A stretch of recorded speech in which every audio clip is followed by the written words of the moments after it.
Hi everyone, आज ये 11 मार्च 2026 के इम्पोर्टेंट करंट अफेयर को डिस्कस करते हैं।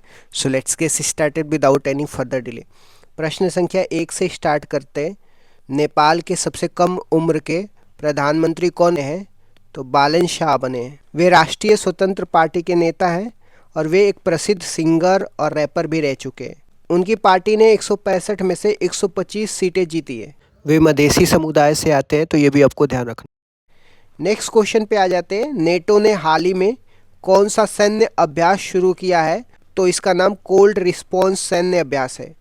यह नेटो द्वारा आयोजित किया गया है। यह एक द्विवार्षिक हर 2 साल में होने वाला सैन्य अभ्यास है, तो ये भी आपको ध्यान में रखना है। इसका आयोजन आर्कटिक क्षेत्र में किया जाता है और इसका उद्देश्य आर्कटिक क्षेत्र में सैन्य क्षमता और रणनीतिक पकड़ को मजबूत करना है। नेक्स्ट क्वेश्चन में आते हैं।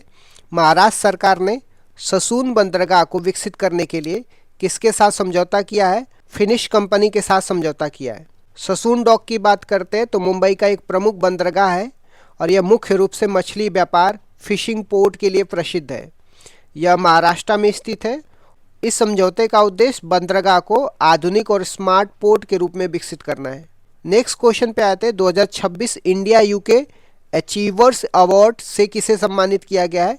तो जयंत चौधरी को सम्मानित किया गया। वे भारत में कौशल विकास के राज्य मंत्री हैं और उन्हें यह पुरस्कार लंदन में दिया गया है।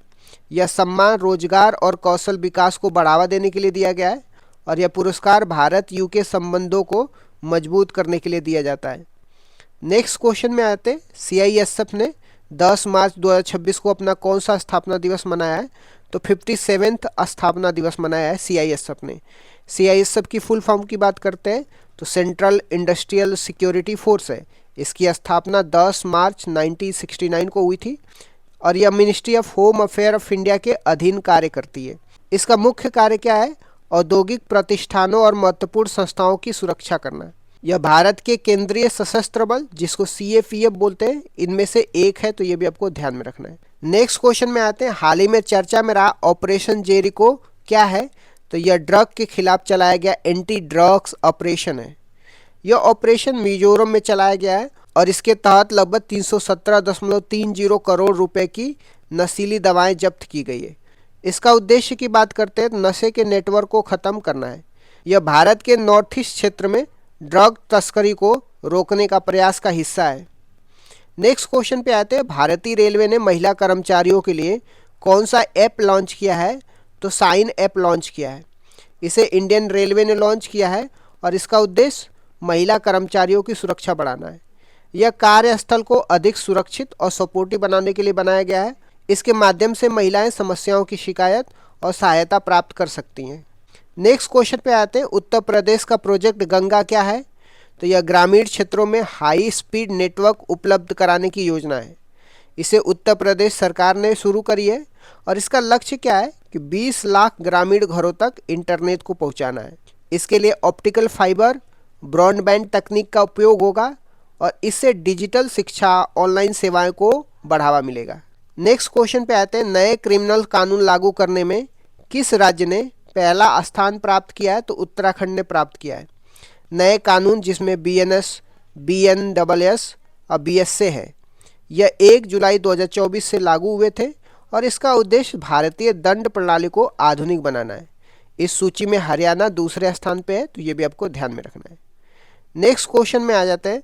10,000 करोड़ के ग्रीन इंफ्रास्ट्रक्चर बॉन्ड जुटाने वाला भारत का पहला बैंक कौन सा बन गया है? तो बैंक ऑफ बड़ौदा बन गया है। और ग्रीन बॉन्ड का उपयोग की बात करते हैं तो इसका उपयोग पर्यावरण अनुकूल परियोजना के लिए किया जाएगा।